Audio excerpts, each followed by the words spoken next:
Hello, everybody!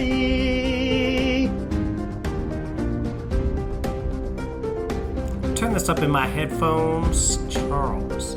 Turning it up. Hello, everybody, one and all. Welcome back to yet another very exciting episode of the Friends Talking Fantasy Podcast. My name is Charles, and with me today is my lifelong friend and co-host, Dylan.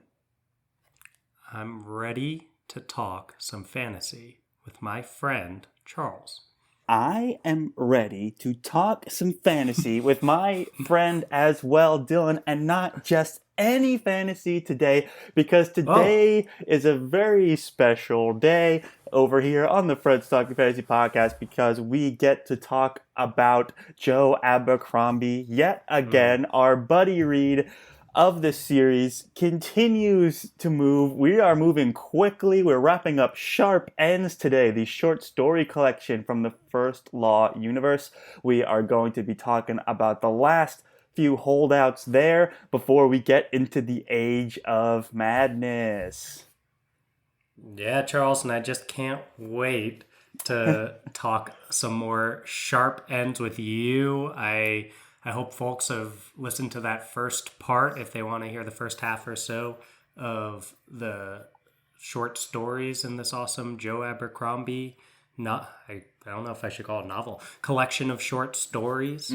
And yeah, we'll be getting into the rest of this, so I'll give my spoiler warning here, Let's hear it. Is, well, we're going to be talking about Sharp Ends, which was published in between Red Country and A Little Hatred. So that's between the Joe Abercrombie Standalones and the Age of Madness, which we'll be covering soon. So we're not going to hold back on spoilers for anything that came before Sharp Ends, which means the original First Law trilogy. It means Best Served Cold. It means the heroes, and it means Red Country are all fair game here. But we won't be getting into anything from Age of Madness, so you're safe here if you haven't read that one yet. But if you don't want any of those previous books spoiled for you, now is a good time to turn this down in your headphones and go check out those awesome Joe Abercrombie novels you haven't yet. Well said, Dylan. We highly recommend them. Highly recommend reading Sharp Ends as well, but not until after you read all the others that come before it in publication order, in my opinion. But thank you for listening, and go check those out. And for now, guys, if you want to start, this is the part 2 of our Sharp Ends discussion. So we are picking up halfway through the book, a little bit further than halfway, with our short story that is honestly, if not my favorite, it's definitely in the top 3 for this book, the best short story in the collection, and that's Yesterday Near a Village Called Barden. And the main POVs here, we have Tinder, we have a Union officer or two, and we have Gorst. Gorst returns. We said such a great point of view. So I'll read the quick synopsis here. Royal Observer Bremer Dan Gorst reports to the king on another ugly little skirmish as summer dies in the north. So in this series, this is an interesting one because it's all about, again, like the cost of war, collateral damage of war, and also this theme that we've talked about, Dylan, multiple times with Joe Abercrombie's work, which is this idea of doing these little acts of good when you can. And that's how this short story kind of wraps up. And I really enjoyed that about this series, this story in particular. Yeah, so we're dealing with Tinder, who is pretty much trying to just mind his own business, and the Union are coming in and ruining his crop. And he's a family man and just kind of seeing the tragedy of being an innocent bystander in a war, trying to protect the small little, I don't want to say riches, but like the small little wealth he's been able to establish for himself. And it's interesting because in Abercrombie fashion, he's like kind of resigned to his fate. You know, he's not like angry. he's not plotting revenge. He's not terrified. He's just like, this is what war gets you. More farms just trampled for no reason because his army has to march to fight in the north. And it's a really interesting Right. perspective, and it's a very Abercrombian point of view perspective on war and just about the self-perceived importance of government and armies and things like that. So it's really interesting to see that kind of juxtaposed with Tinder's observations about how they're just trampling his crops and all the sheer waste of it and the lack of productivity that war has produced. You know, that's kind of the parallel. Well said, Charles. Yeah, so Tinder has to, well, it feels as though he has to give away some milk to Gorst. Gorst goes stomping in and he looks like a murderer, which, as we learn, he essentially is. Yes. And he is just trying to get some. He's just trying to get this guy away from him and get through this with minimal damage. Yeah. And it is really interesting because I don't know if, Charles, you want to take this more piecemeal and go through the battle scenes and things like that, but it is interesting to see how Gorst is someone who's capable of great evil in some ways, and a lot of really bad things, is also like he basically just loves murder for murder's sake, and He loves to fight. He loves fighting, way. killing. Yeah. Like, he knows it's bad, and he grapples with the morality of whether or not it makes him a murderer, that he's trying to kill people in the middle of a war. But that being said, he has this bloodlust. And he also has this part of him that wants to do good and Right. actually helps out Tinder all in all by the end of this. Yeah, and it comes back to the plot lines that we know from the heroes with Gorse, where it's the same thing, this idea of like, what makes a hero? And yes, we like to call Gorse bloodthirsty and he loves to kill people, but he only really ever does it in the contents of a battle. It makes him a very effective soldier, and it actually wins him all kinds of awards and honors and accolades and even fame amongst other soldiers. But the people that have called him out throughout his career are those make some super interesting plot points, and it's very Abercrombian of like, oh, you're a hero to these people, but when you look at it objectively, you just love to kill and murder. And that's Gorse. But at least Gorse knows that, and what's interesting about this short story is it revisits that, this idea of like, he's very effective in combat, but then it adds this element, right? Because there's a Union officer who discovers the Northern ambush when he goes to relieve himself in the woods, right? And then they end up engaging the Northmen, and Gorst there's this thing, he may have killed one of his own officers.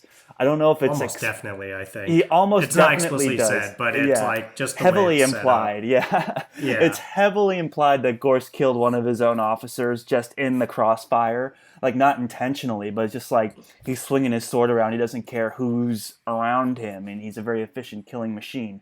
So Gorst knows that about himself, and he, like you said, Dylan, he is grappling with it. So it's that fine balance between what makes are you a good soldier, or are you like a horrible person? Are you a murderer? And how do we cope with that? And how do we like help ourselves sleep at night? And I think part of that for Gorst is apologizing to Tinder and giving him a silver mark. And that's like, it's such a great way to end the story of like this small kindness that he can do after so much waste and so much violence. Well said, Charles. Yeah, we're very used to, at this point, Abercrombie creating these extremely complex characters with gray morality, and it's cool to see Gorst fleshed out even more here, going from I've got the part where he kills its kerns, and it basically jumps. It's a great use of point of view too, which he does that heroes like point of view thing where he's killing characters and moving them around and using POV to really to show us an outside perspective of Gorst, but also it's the character dies. It's a really interesting just use of POV that Abercrombie loves to do. Exactly, Charles. And it's a guy who idolized Gorst too, which just doubles down on because they had an interaction earlier. And he's like, oh, wow, Gorst, he's this hero. And then there's this moment where there's three Northmen coming at this guy, Kearns. It says, three more Northmen were jumping through the crops towards Gorst now. And Kearns hurried up to his side, raising his sword. So it's actually Kearns coming to try to help Gorst. And then he says, Colonel Gorst, and says he saw a flash of movement at the corner of his eye, jerked his head away on an instinct, and there's an M dash, and then it switches point of views and just says, Gorst felt his long steel crunch into something at the very end of his swing, twisting the grip in his fist as the Northman before him toppled back, blood squirting from his neatly slit throat. But he had no time to think on it. I have other business, it says in italics, like his internal monologue. And he just moves on that quickly. Yeah. Right. And he doesn't even give it a second thought in that moment. Right. And then this is a guy who goes out of his way later to give more, he gives him coin, right? He gives him more a silver coin mark. Than he gives a silver Tinder. Mark. Yeah. He gives Tinder a silver mark, which was more than the yield of the crops ever would have been. So that was a huge thing. And Gorst also, remember, he gave the paper to that Union officer to write back to his wife or fiance or whatever that was. So, he has these small acts of kindness within him, but it's just interesting to see how he grapples with that juxtaposed against his very efficient killing. So this story really reached out to me because it has like a great theme, and it touches on one of the more subtle but prevalent themes in Abercrombie's work, where it's like, look, life is crap, and you just gotta do the goods that you can, like to get by. And this is a beautiful example of that, and it's just a really great, like, small encapsulation of Abercrombie's cynical humor and his hopefulness combined together. Yeah, that makes sense, Charles. And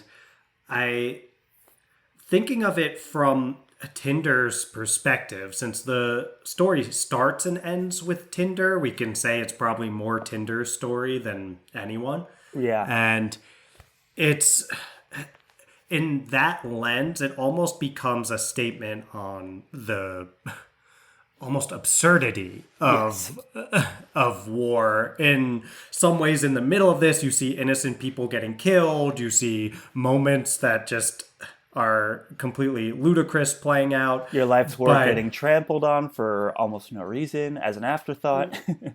Right, but then Tinder comes out of all of this mayhem better than when he started because of some random act of kindness. So in a weird way, it's like, well, things are definitely overall worse, but war is so absurd and strange that this one guy benefits for just a random reason, that Gorst was feeling whatever, guilty or something. And yeah, it says that the silver he gives him is, and Gorst says it's for the milk. And it says it's 100 times what the cup of milk had been worth, 1,000 times, enough to replace all Tinder's lost chickens and maybe even some of his lost crops into the bargain. So, I mean, I guess not necessarily better, but he comes out okay because of this random act of kindness. Yeah. So, just a very interesting message that's sent, and a good treatise on the cruelty of war, but also the randomness and absurdity of it. Told through Abercrombie's cynical humor and, like you said, through absurdity, but honesty kind of at the same time. So right. It's a great story. And I think it's time now to move on because we have 4 more short stories to get through. The next one is Three's a Crowd, and this is a long one. This is another Chev POV. I'll read the synopsis really quickly. It's a foolish man who steals from the best thief in Styria, and when Harold the Finger steals her lover, it's time for Chev to stop running and start fighting. For those who work in the shadows, though, few things are ever quite as they seem. And what's interesting to me about this story is it's set 7 years after the events of Best Served Cold, and Monza is now like it's interesting to see Mons Mercado like ruling. I believe Yeah. this is the one where she crowns her son Japo, the king of all Styria. So this is like an interesting thing to witness, and that to me was what stuck out the most in terms of continuity in the First Law universe. It's like, oh, it's Monza, and that kid that she was ended the last story pregnant, which has some very interesting implications. And now it's got me thinking as we start Age of Madness, like, oh, maybe Monza and Japo, maybe we'll see these characters in the future. I don't know. I haven't read too far into Age of Madness, so I can't say for certain. Dylan's read it all, so he can't comment. But Yeah. to me, it's just interesting how we're getting this little piece of story development in the First Law universe, and this is a pretty juicy piece too. It is a juicy piece. It is cool seeing Monza and the setup there. This is a big reason why people sometimes ask if they can read sharp ends before getting into the standalones, and this is basically the reason most of all that I say. Please do not do that because you'll see Monza Mercato ruling Styria. And yeah, it is cool seeing the world moving forward where this book, Sharp Ends, almost exclusively goes in chronological order, except I think it only Made a Monster, so jump Yeah, way Made a back. Masters goes way back, but Made a yeah, Monster. yeah. Yeah, it's so that being said, you're seeing the world finally moving forward beyond things that we've really seen expressed to us in the standalones, and that's cool. And you also get to see Chev, who is this character that I really love, getting wrapped up with some of our old favorite characters here. Yes. And she's lived a very interesting life. Now she's getting involved with people like Mercato and Vitari. And Yeah, it Shiloh really Vitari. It was fleshes, interesting to see her pop back up. yeah, it fleshes the whole thing out even more. And this is one of my favorite stories. I know it's a long one, but it's cool seeing how Chev and Javra have sort of gone their separate ways, and Chev is really trying to pursue love with Kharkov with mixed results. Yeah. And it's just, I don't know, I think this one's pretty much got everything. It's got it advancing the plot of the First Law overall, and it's got intrigue, it's got action, it's got friendship, it's got love, it's got betrayal. I Yep. think It's that got twists, Abercrombie turns, action. twists, he packs so much into this one, and it's got humor, of course. So I absolutely love this one. Yeah, and I mean, we can go through some of the plot points here. The biggest things is another thing they said is like, oh, Monza outmaneuvered the Union both politically and militarily, stripping away their allies one by one and then defeating them 3 times in the field. So Monza's kicking ass on the side, which is good to see. But then she crowns Japo, the king of Styria, and then we cut to Chev, who, after working for Shiloh, Vitari, and Monza, gets a document by this individual named Crandall. Oh, Crandall's father, Harold. We remember Crandall. Yeah. So it's Harold the Finger. yeah, Harold's basically promising not to seek further revenge on the death of his son, and yet Chev finds that her flat has been trashed and her lover Kharkov has gone missing. So it's like, what good did that do me? So Chev enlists the help of Yavre again, and the two of them apparently had a falling out. So like, there's all this stuff that kind of happened between the last Chev POV and this one, where they had a falling out, and I guess they're like trying to get the band back together, and they managed to fight their way to Kharkov, only to find her in good shape, which was the interesting twist, right?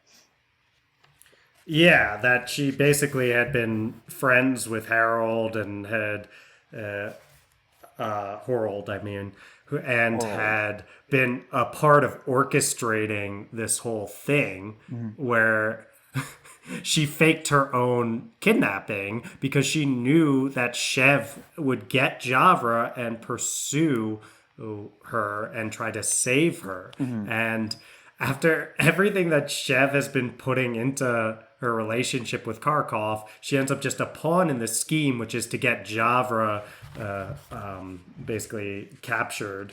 And it's it's really interesting from Abercrombie on it. In a lot of ways it feels very classic Abercrombie in terms of the twist at the end, and that you go on this quest almost to save someone, and then they actually had kidnapped themselves or orchestrated their own kidnapping. But there's some freaking dimes of wisdom in this, Charles, that I really like.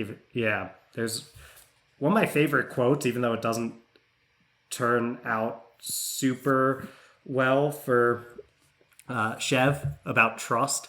I really like. And I can read that one if let's hear it.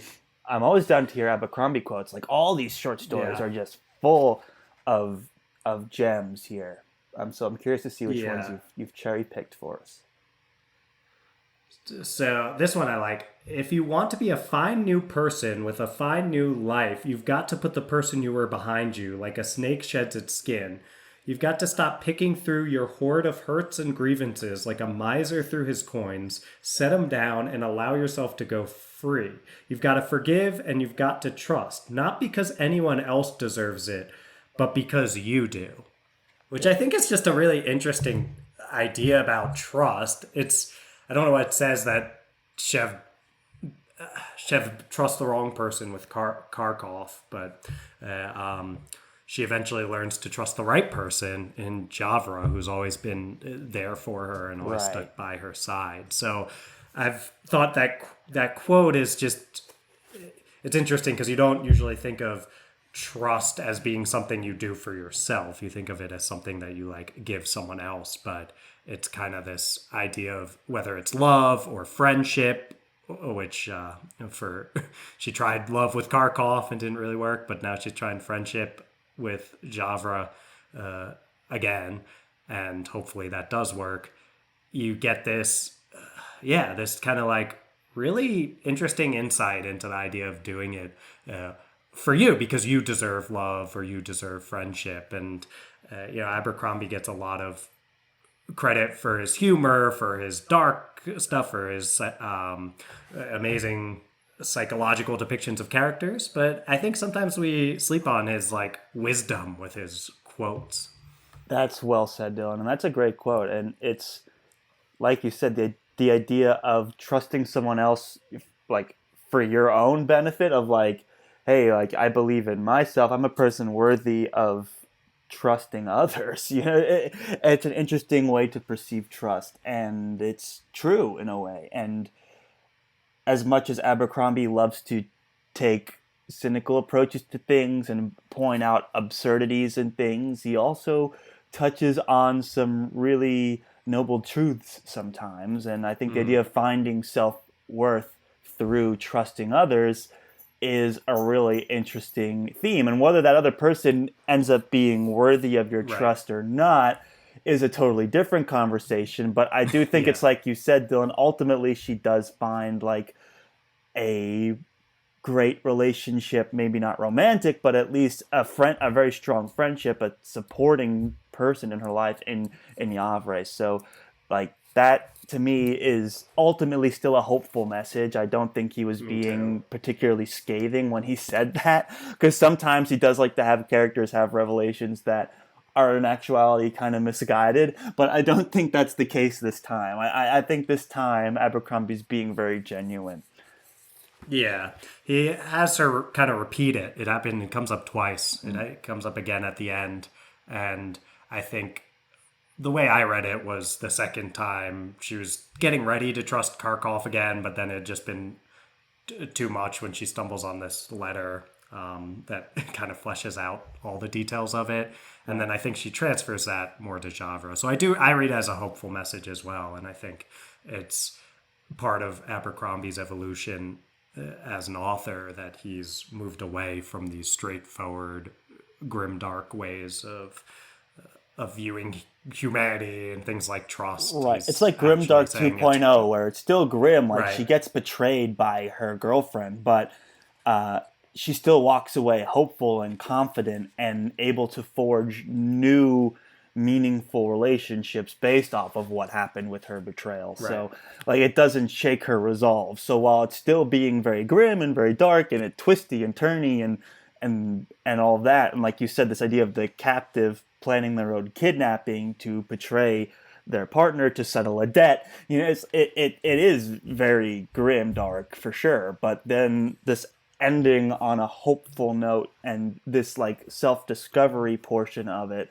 this wrestling with your own identity and am I a good person, which happened in the last story with Gorst, happening in this story with Chev, very Abercrombie, and like this is like later Abercrombie, like a little bit more of his progressive stuff, if you will, that he's like been working through these themes, and he's come back around to like, how do we process this absurdity that is war and is betrayal, and walk away with something meaningful. And I think these explorations, both in the last story and this one, make these two some of the more interesting stories of all in this collection. Agreed. Yeah, and the last bit I'll note from this one that I really like is this. Chev has this realization. She believes that Kharkov, who Chev has always wanted to know more about, wanted to get deeper into like a genuine relationship with, where they tell each other stuff about their past and all this kind of stuff. Chev comes to this realization where she is like, oh, there's actually nothing underneath Kharkov's mask. Kharkov is just a liar and like a manipulator and all these kind of things. And it's interesting because it's juxtaposed against what you get not long after that in the, I think it's, tough times all over, where you actually get into Kharkov's perspective. And we'll get into that later, but we got another Great short story tease. Yeah, before we jump over to that short story that's sandwiched between the two, I'll only say the last thing is the whole thing was a setup planned by Javra's mother to give Javra the choice to either return with her to Thond or to retrieve an artifact. And again, this theme of this artifact kind of prevails through all these stories as well. It's very Tarantino, like Pulp Fiction, where we never find out what this artifact is, and there's not too much. People aren't really speculating too much on what this artifact could be, but it just fascinates me. I feel like I should at least have a suspicion what it is, but I think the whole point is you're not supposed to know, and it's just something that is like, it's the artifact. It is what it is. So the fact that exists, and we'll have to remember that as we go into later stories. But yeah, I'm just fascinated by this artifact that keeps popping up. Yeah, I do think it's very Tarantino-esque, like you're saying. It's the suitcase with just the glow, the golden glow coming out of it. Exactly. So secondary to any, or not even. Yeah. There's a word for it, I think, like a writer's term for it. I think it's MacGuffin, which is, as you, I don't want to. Abercrombie is like a TV guy originally. He was like a screenplay editor or something like that. So he does come from the movies. From Wikipedia, in fiction, a MacGuffin is an object, device, or event that is necessary to the plot and the motivation of the characters, but insignificant, unimportant, or irrelevant in itself.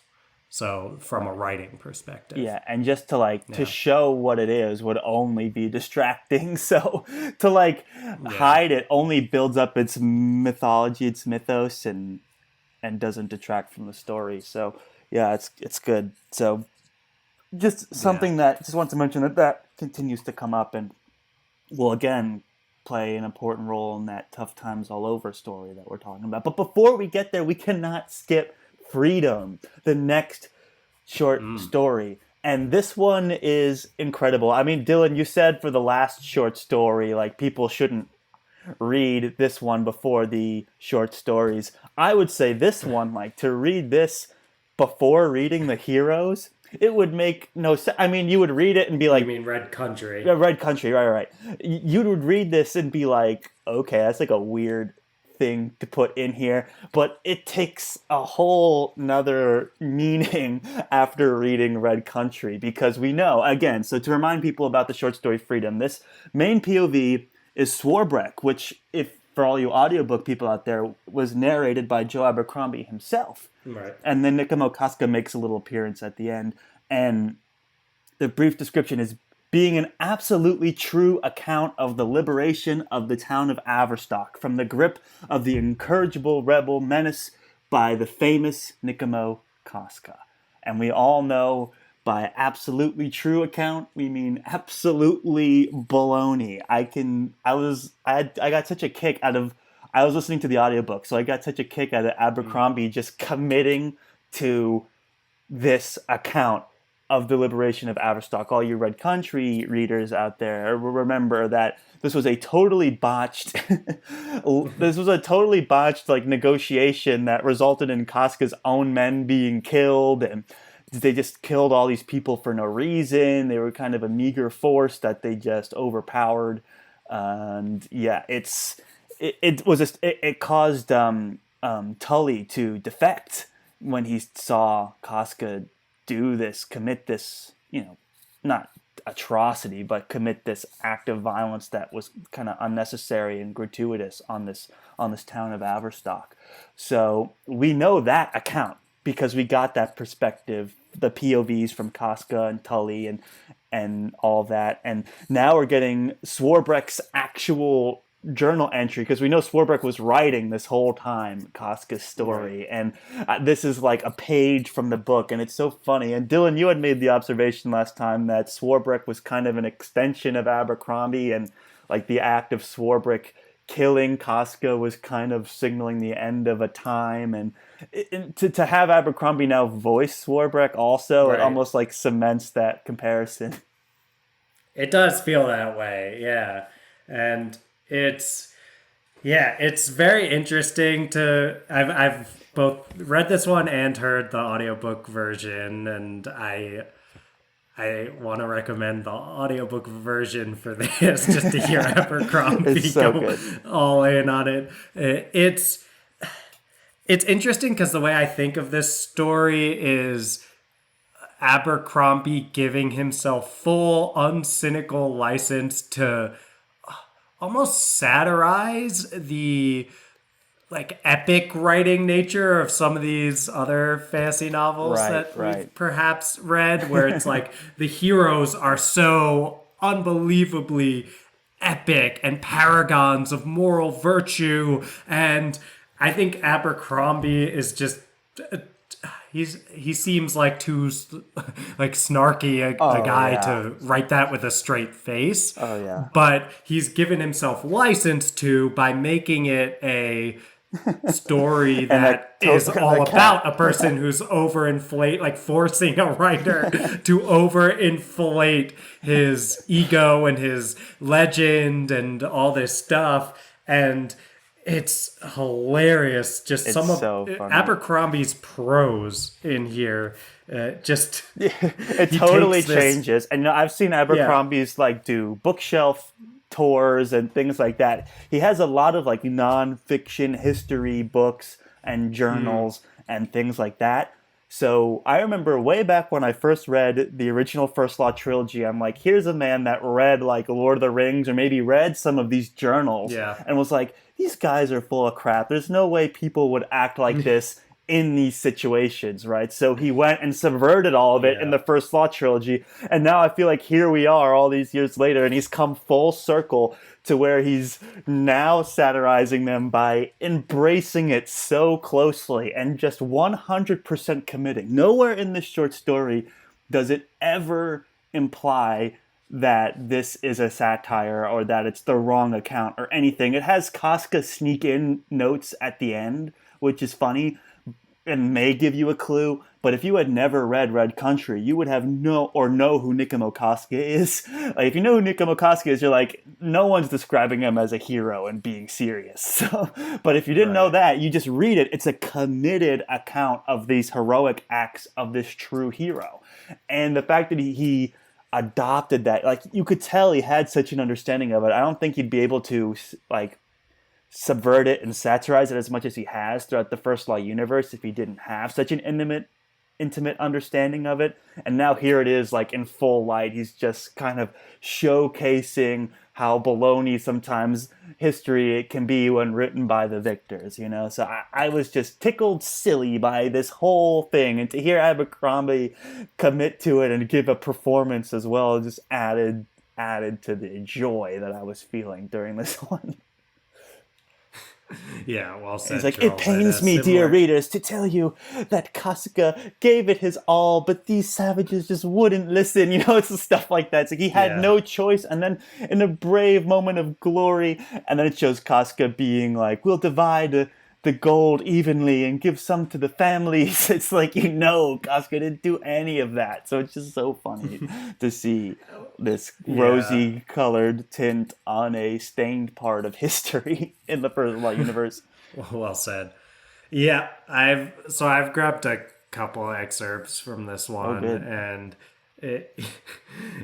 one thing is, you know, this throwing knife situation that's been playing out for Kasuga throughout, even before they're hanged. There's a moment where Kasuga tries to throw a knife, and he's like, I used to be so, he completely misses the target, and he's like, I used to be so amazing at this, and he has other moments like that. It's kind of an ongoing joke. He does get one, like, good moment with it where he actually nails what he's trying to accomplish. But anyway, point being, it's this ongoing joke, and finally when we get to this sharp end story, there's a line, never has such wondrous dexterity with a throwing knife been seen, nor such deadly facility with a blade. And also some lines that goes on to say, after talking about his facility of the blade, it says, at one stage, this reporter witnessed with his own two eyes the remarkable sight of two men killed with one thrust of Kasuga's flashing blade. It's got exclamation points. Run through, nay, impaled, nay, spitted, I say, like two writhing cubes of meat upon a gurkish skewer. It's like Abercrombie would never write anything this flowery or prose like that, but he's just having so much fun with it. Exactly. And there's also another, just a brief one, where at one point it just says, my thanks, replied the great man, which is like, I just love that too from the, you know, and Abercrombie, I don't think has a tendency to do this, but sometimes writers will like put in like, said the rogue or something like that if a character is roguish. And Abercrombie, not one that I've seen to do too much of that. He's not one to explain things like that, Yeah. But to have the moment where he does it and he just goes, the great man. Like, exactly. To explain so on the nose, like to tell rather than show, which goes against one of the like mainstays of writing advice is that show, don't tell. And mainstays against Abercrombie, who will refuse to explain anything to his audience, to go so far as to commit to an idea that, like, you kind of rely on the reader to understand and know, but he's not willing to even give hints to the reader sometimes for the sake of committing to his point of views, to his characters, to his themes. So the fact that he can just go all out on this one was so much fun. And again, this is written by the guy who ended up killing Nikimo Kasuga because of how horrible of a person he found Kasuga to be. And it's just fascinating. It's the and I will say one of the other things that gave me almost chills was like Abercrombie's account ends, but then it says in the book that there were scribbles and then italics, which it never says it's Nikimo Kasuga, but in the audio version, it goes, Stephen Pacey comes back and does the Kasuga voice, and you can actually hear him like turning pages, as he's giving his Casca voice, he's like, "What are you doing, Swarbrick?" It's like, "Go back, add these things, add that, like adjust this account." Yeah. And it was like to see the two of them act against each other was incredible. So highly recommend the audio version if you guys are listening to this and having just read the book. You gotta check out the audiobook, if only for this story. Right. Well said, Charles. Yeah, there's a line. So he thinks it's too realistic, does Casca. Of course he does.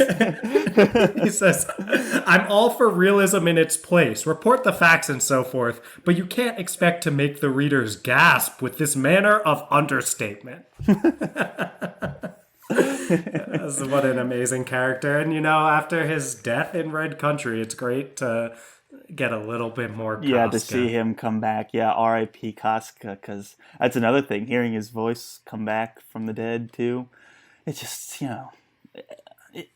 tears were swelling, It was a wholesome... It was a wholesome... Were they, Charles? They were. Hashtag mission make Charles cry. Yeah, Did it succeed? It was more of a, warm and fuzzy thing than a sad thing. But here we go. That was that story. It's kind of like a fun little reprieve between the very long but good Three's a Crowd and then this very ambitious Tough Times All Over. This one, you have to really pay attention to what's going on, at least for the audiobook listeners, because the POV changes so fast, right? It follows the package holder, whoever that may be. So I think it changes point of views 1, 2, 3, 4, 5, 6, 7, 8, 9, 10, 11, 12, at least 13 times, maybe more. So this one moves quickly. Again, like you had mentioned, Dylan, it starts with Kharkov, and then I'll read the description. All Kharkov wants is to take her package from here to there. But in the city of fogs and whispers, there are always a dozen other rogues with their own ideas. So they're in Sapani, and Shev has been hired by Kharkov to steal back the package, and then, people continually to get robbed and intercepted, and all these other things. Curtis robs Kharkov, and then you find out Curtis once fenced with Jazal, which is super interesting. And then Friendly's in the mix. We get a Friendly POV, and he meets with Borfero, a.k.a. the Quarryman, who hands over the package. And then the Northmen Deep and Shallow intervene, who work for the Bald Boss, which is Baez.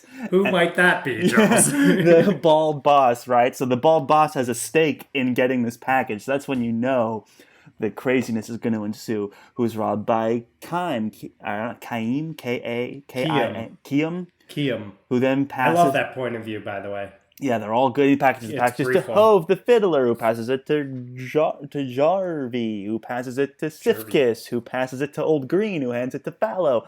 Fallow runs with it to Javra, who forces the package into her possession, blah, blah, blah.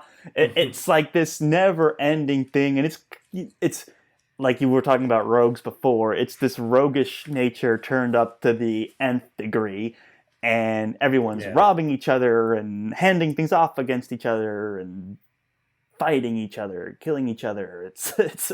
It goes on, and it's fun. And it makes you wonder, what the heck is this package, this MacGuffin, if you will? And to hear the Bald Boss get brought up makes you think oh, this is the big leagues here. This is something that's got the attention of Baez. Yeah, and this is it's a fun one because it's kind of a who's who of, you never know who's going to pop up.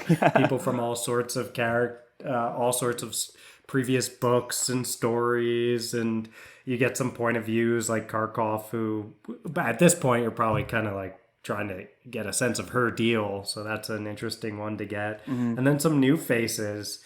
And I found it's just interesting exposition or exhibition, something. Either way, Joe Abercrombie does an amazing job of showing off his ability to establish point of view and character voice extremely quickly in this story. And I think that's one of the places where this most shines, is you have such a variety of character in this one. Right. Where a lot of times it's in the heroes, they'll do that with the casualties chapter and stuff, and that's an awesome chapter. Right. But those characters, at least like almost all of them, are usually soldiers, and they're all kind of playing out in a war situation. And it's happening way And faster too, right, way faster in yeah, casualties. In this one, it still right, happens quickly, but you get into the characters' musings. They have time to run and hide and think and fight and trade and do all these other things. Yeah, because it's interesting yeah, because, like you mentioned, casualties, right? And that was when Abercrombie really was experimenting, like doing crazy experiments with POV. He'd been doing some really interesting things with point of views as a tool and a way to develop character since the Blade itself. But in the heroes with casualties, you could really tell he was pushing it to see how far he could go with, like, what if, like, I just threw away POVs like they were cheap and like, yeah, and nothing, whereas something like Game of Thrones is like every POV is like this huge epic deal with these big characters. It's super important. And it's like, what if I just had like 20 POVs in one chapter and they all died? And and you can yeah. see him still kind of developing and honing his craft for POV, and you could tell he hasn't quite shaken it off yet. He's still experimenting with it. He's still curious about POV. So it's fun to see him take what he learned from casualties and like all of the First Law really, and then flexing it again here in Tough Times All Over.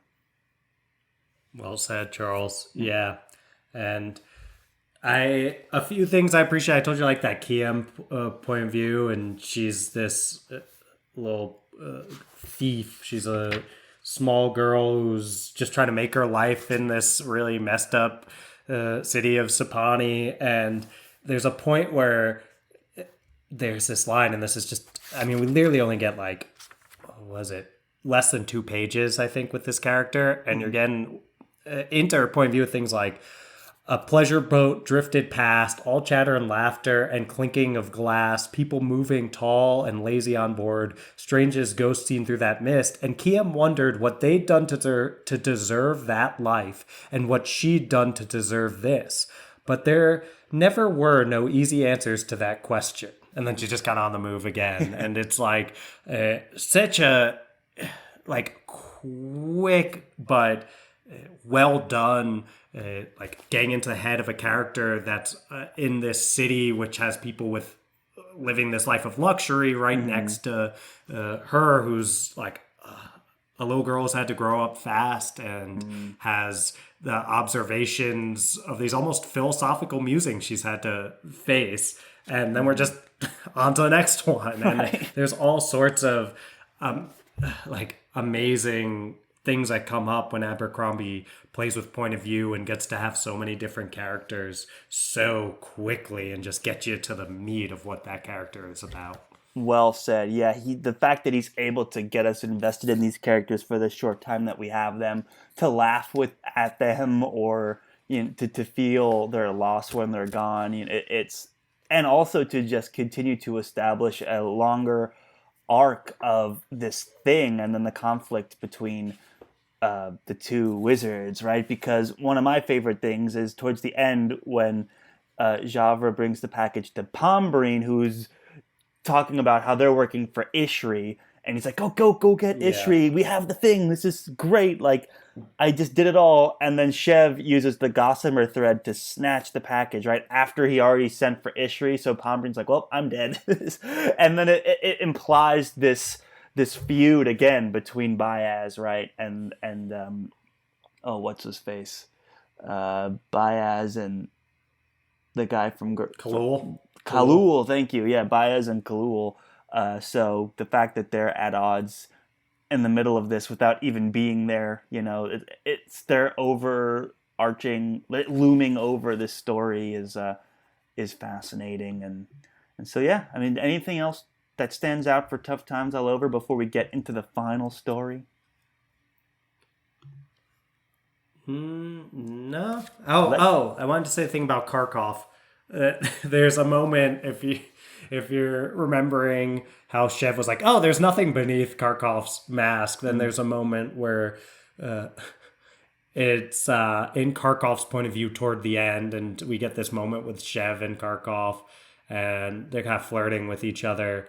And we get Karkov's prose saying, "For the briefest moment, she almost tossed the package out of the window and sank down before the chair and took Shev's hand and shared tales she had never told from when she was a girl. For the briefest moment."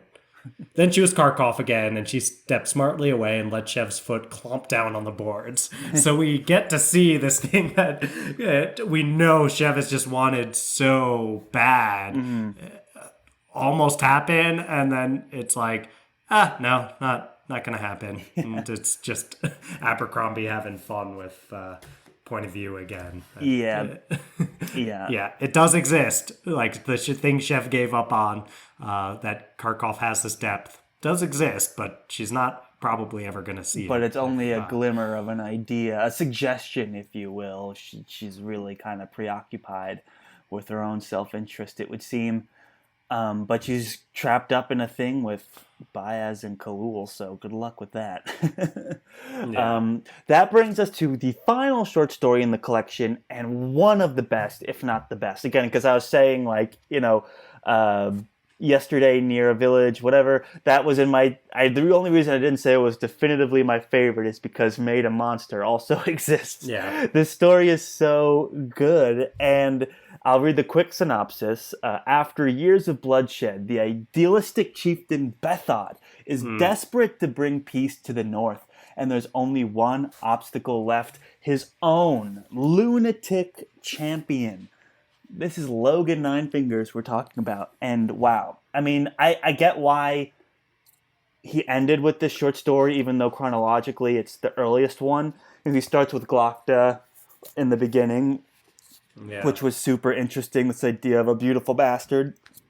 Great story. And then it ends with Made a Monster about Logan. And it's just so fascinating to see Bethod's perspective. From the First Law trilogy, he was presented as the big bad, as a warmonger, all these things. And at the end of the First Law trilogy, he's like, you made me this person. You didn't give me a choice. Like, this is all your fault. And it's kind of the first glimpse we get into the cracks of Logan's character that we've loved so much. And now here we get it in its full glory, this whole thing about how Bethod really did have plans to make compromises, build roads, as he says. You get to see Calder and Scale as children, and you get to see Bethod like, I'm doing this for the posterity of my family, and I actually am fighting averse. And you see him genuinely afraid to be within arm's reach of Logan. Logan is described as unpredictable, and on the edge of a knife at all times, and Bethod is genuinely terrified of this man. It's so interesting to see how people react to him that know him at this point in history. Even the Dogman makes an appearance, which was so great too. Dogman just kind of sits outside the tent being like, you may not want to go in there, and it's just so good. And you remember Rattleneck and Rattleneck's son, and all that comes into play here. So man, this was a fun one. Yeah, and it's it does feel like we almost get this story for the folks who still don't really all those get Logan who holdouts Logan is after Red Country. It's like, how many times does Abercrombie have to show you what Logan's deal is? Right. And Logan has, I think, grown a lot as a character from this point in time, level of... Right, you're right. This is the lowest point where he's gone basically full Bloody Nine, where it seems like that's more the default. Not at Bloody Nine levels of when he just literally can't do anything but kill anyone. But he's become fully invested in that way of being, all about war and blood and killing. And he has grown a lot to the point of Red Country, and we do want to give him credit for that. Right. But the folks who don't see Logan's faults for what they are and how bad he was and still in some ways is by the end of Red Country, it's like, hey, do you need more reminder of who your beloved Logan Ninefingers can be here? Yes, it's so true, because people think because he's got this like gentle giant nature to him at the beginning of First Law. He's pretty understated. He only fights when he needs to, and you see him as this kind of misunderstood like philosopher barbarian type. And then the more we've sat with him to the point through Red Country, you're like, this guy's full of baloney. He keeps telling them these stories to himself about himself, and he's wrong. And then at the end, when Shai calls him a coward, only this time the context has changed. Not that he's a coward and that he avoids conflict, but he's a coward and that he's running away from his family. And Logan goes, "Oh, I've never denied it," and walks off. Like, leaves his family, walks away from his family to settle scores. And like, this is not a guy who's learned his lesson. This is not a good guy. This is a guy who puts violence above all else, even the hopes of like living with a loving family. And he's even worse, as Black Dow has said multiple times, because he believes himself to be the hero, and he's not. So in these stories, you get to really see the full context of how unheroic he really was at the beginning. And when you read about the legend of the Bloody Nine, I can't help but think of these moments now where, like, Bethod is just ruminating on, like, is he gonna just reach out and attack me now? It's like, I'm like the only one left who can still talk to this guy, and I don't even want to do it. Like, that's how far it's gotten. And even Logan promises, like, oh, okay, yeah, we'll return him, right? Y'all are out next sun. We'll send him back. You're right, Chief. And then it almost plays out like a horror movie, like a horror story, when Bethod, like, he enters the room and he realizes what has happened, and he sees Logan covered in blood and the room is covered in gore, and it's a really horrific, gory scene, and it just paints Logan in a light that he's nowhere close to being in the First Law right at the beginning of The Blade itself. It's almost like a totally different character. Yep, well said, Charles. And I want to dive into this idea of the title and what this story is supposed to be grappling with too, which is made a monster. And there's a quote that I'll read, because we do know Logan kind of got transformed into this. And he's looking at Bethod's looking at Logan and says, for a moment, he wanted to ask, what happened to you? But Bethod knew what had happened. He'd been there, hadn't he? He'd pointed the way, just like Nine Fingers said. He'd been a willing companion on the road. He'd swept up the rewards and smiled while he did it. He'd made a monster, and he had to make things right, had to try at least, for everyone's sake, for Logan's, for his own. So that's him speculating on peace. Right. So what this evokes, right, this is very Frankenstein, right? It's like, I mean, and it's hard not to think that Abercrombie was thinking in some ways about Frankenstein during this. And it does raise the question, like, who is the real monster here between Bethod and Logan, which we've been toying with that since the original First Law trilogy, because Bethod's made out to be the monster when you're mostly in Logan's point of view. But here you get this almost sympathetic version of Bethod, right, where it's like he's actually after peace. But again, it's like, well, Bethod, like, you say peace now and you're talking about peace, but if we've learned anything about point of view from Abercrombie, we don't know that just because of the fact that Bethod keeps saying he wants peace, that's what his behaviors would indicate in the long run, right? He is trying in this moment. But if it worked out, would Bethod actually be able to stick with it? Or is he just as much someone who lies to himself as Logan? And it makes me think of a quote that I happened upon somewhere, and I don't know who the quote is from, so I apologize to whoever this is. I'm sure they're not listening who originally said this, but it's knowledge is knowing that Frankenstein is not the monster. Wisdom is knowing that Frankenstein is the monster. So if I'm not an expert in literature or anything like that, but to my knowledge, the actual monster in the Frankenstein story is called Frankenstein's monster. It's not Dr. Frankenstein, who is the person that created the monster. So the idea is that if you have this, like, the fact of the matter is that the monster is not Frankenstein. Like, you're not supposed to say Frankenstein when you're referring to Frankenstein's monster. But wisdom and true understanding is knowing that the person who created the monster, Dr. Frankenstein, is the true monster. And I was thinking about that here and toying with the idea, not that we need to answer it. Is Bethod the true monster for making Logan into what he is? Or is Logan the monster for doing the deeds? And it's an interesting idea. We've been talking Or is for a it while. both? Yeah.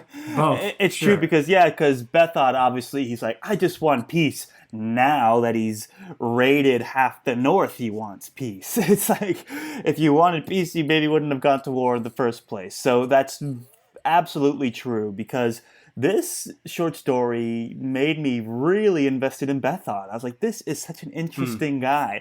Like, this is such an interesting story. And to see how Calder and Scale developed as people, and even Bethod had the wisdom to be like, look, you guys are only going to make it in this world if you stay together. And that's such an interesting lesson, like, that adds context to the end of the heroes when they do form sort of two halves of a whole ruler, right? Where one plays like the actual kingly warlord warrior guy, and the other one is pulling the strings in the background. So it's interesting how Bethod could see that from so far away. And then these moments where it's like, I'm going to build a road, and Scale's like, what the heck are you doing that for? And Calder's like, well, because, like, it connects everything you've done. And then Bethod's like both admiring and criticizing his children in the same breath. He's like, this one's stupid, and this one is mean and too smart for his own snarky. Too. Yeah, so it's like how, like, he had the foresight and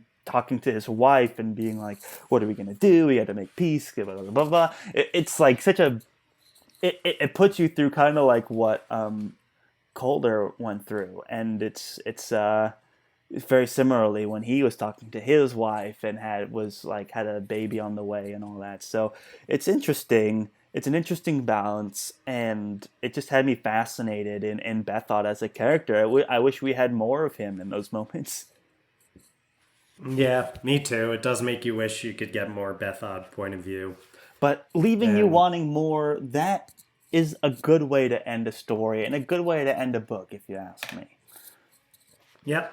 And that quote, by the way, I Googled it. Someone named Alexandra Melnick wrote some sort of paper that is titled that. I don't know if they actually coined the phrase, but that is the first Google result. So that's what we'll say. Awesome. Thanks for looking that up, Charles. Yep. Yeah. Anything else to say about Sharp Ends and Made a Monster before we wrap things up, now that we're about an hour in? That scene where Bethod comes, you just know it's coming, scene, but it's still, like I said, where he comes back and it's story. Yeah. I just want to double down on how evocative that scene is, where it takes a true talent to, when you know something is coming, if you've read the earlier stuff, and you're still horrified by it. If anything, that only adds to the, like, anxiety of the moment, of the suspense of the moment. You're like, we know what happens to Rattleneck's son. Like, what are we walking into right now? We know Logan's a unkiltered maniac. What are we walking into right now? And that only added, like, I don't know, Abercrombie really nailed it with a lot of these short stories. You could tell he was just he was writing for the fun of it, for both the love of these characters and for the love of writing as an art form, and also just for fantasy as a genre as well. You just see him experimenting with all of it, and it's just super fun to see an artist having fun. I enjoyed this book, and I would highly recommend it. I certainly don't skip it as you're reading through Abercrombie's works. Definitely stop by and check it out. I think you would be remiss to not read it. Well, I'm glad you feel that way, Charles, because, I really wanted to read this, and I'm glad you walked away feeling that. So, well, Charles, I'm going to make the same, I think the same seg that I made at the end of Sharp Ends Part 1. Just, I think Made a Monster brings a sharp end to this episode. One of the sharpest ends of all, indeed. Well said. Yeah, even sharp better is the one of those second knives time. that you can never have too many of. So let's. Well said. And I also isn't he like kind of working out catchphrases in this one too? Like, wasn't he like saying some stuff that like was kind of half baked, Logan, in these moments? I feel like maybe he was, but I can't fully remember. But let's wrap it up. Anything else before we play that sweet, sweet outro music? Let's get that sweet, sweet outro music pumping, Charles. All right. Thank you all so much for listening to yet another very exciting, very sharp episode of the Friends Talking Fantasy Podcast. If you like what you heard today, give us a follow, a like, drop a comment over on social media at the FTF Podcast with a number 1 at the end on Twitter and just the FTF Podcast on Instagram. And Dylan, if they like what they heard today and they want to support the show even further than following and engaging with us on social media, and they just so happen to be listening on Apple Podcasts, what can they do? Toss 5 stars to our podcast. Just find that Friends Talking Fantasy page on the Apple Podcast app. Click the Friends Talking Fantasy page. Scroll down past all those episodes until you start seeing stars. Once you're seeing stars, the optimal number of stars to click in order to support the show would be 5 of them. If you've got a little bit of extra time, then writing a review is extremely helpful for a podcast like ours. But just listening to this Sharp Ends episode is more than enough. We really appreciate you doing that. Thank you. Just listening, guys. You're so amazing. Thank you for making it all the way to the sharp end of Sharp Ends. And as always, guys, go forth and conquer, friends.